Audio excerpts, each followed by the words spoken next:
Dal Babu, thank you ever so much for joining us here at Lords. Dal, you've been a member for a number of years now. More recently, for the last year or so, you've been working with us, helping out on our ED&I committee and our governance and ethics committee. Explain how you went from being a kind of long-standing member to being involved on those committees. Well, I love Middlesex, I love cricket. I've spent as much time as I can watching Middlesex, watching the international games here, and Lords is just a phenomenal venue. And when there was an opportunity to help the club following Azim Rafiq's evidence at DCMS, I spoke to the chair, the chief executive, and then I was asked to come in and help out with a number of issues in the club. So always been a huge fan. I mean, me and my family, my daughters particularly, have spent many happy hours sitting here watching cricket.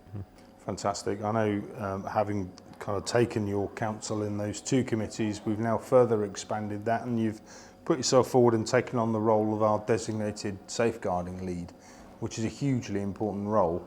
What are you going to be getting up to in that capacity, Dal? So I took on the role of designated safeguarding lead in September of 2022, and what I wanted to do was just assess where we were and then look at what we need to do strategically and support the safeguarding officer in helping to deliver safeguarding. Ultimately, safeguarding is everybody's responsibility, and what I found was a real commitment from top to bottom on safeguarding within Middlesex. I suppose, Dal, it's an obvious thing to say, but creating a safe and welcoming environment for people of any age to play cricket is absolutely critical. What steps has Middlesex done to make that environment welcoming and safe for all that are involved in the game? Yeah, I mean, as you say, it's important to make sure everybody feels safe. Children, people with intellectual learning challenges, we need to make sure all vulnerable people feel safe here. And what we've done here at Middlesex is ensure that we have a safeguarding officer. As a designated safeguarding lead, I'm supporting that individual. We need to make sure that people feel welcome, they're able to raise issues if they have any concerns. We're not going to get it right every time, but we want to make sure that we're a learning organisation, and when we haven't got it right, we look at the issues and look at what we can do better.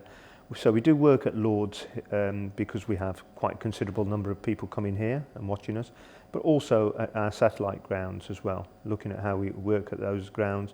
And then the clubs that are affiliated to Middlesex, we look at how we can support those individual safeguarding officers. And we work very closely with ECB to ensure that we're adhering to their policies and the advice that they're giving us. I suppose with safeguarding, Dal, it's one of those roles that you go into and you think, yeah, this is going to be challenging, but then it probably, the more into it you get, the bigger it gets.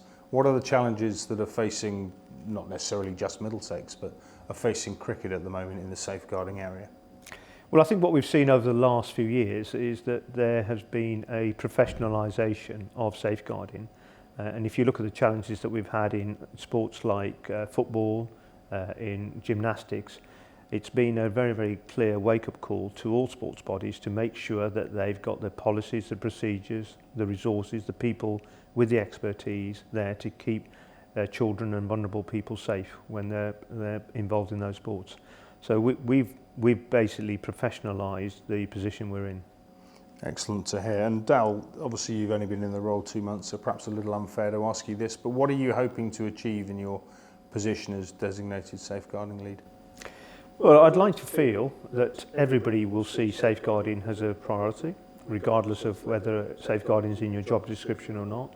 That people will see the need to ensure that we all take responsibility for keeping children and vulnerable people safe.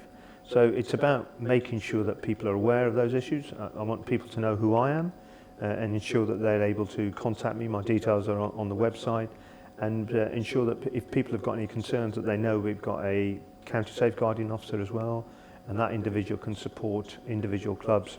We have a dedicated safeguarding email address, so it's making sure we have people have an awareness of who we are. We run a number of training sessions, and actually when we do have issues, it's important that we look at those, be very honest, understand what hasn't happened, what should have happened, and learn from those particular incidents. Dal, thanks for your time. Thank you very much for the opportunity.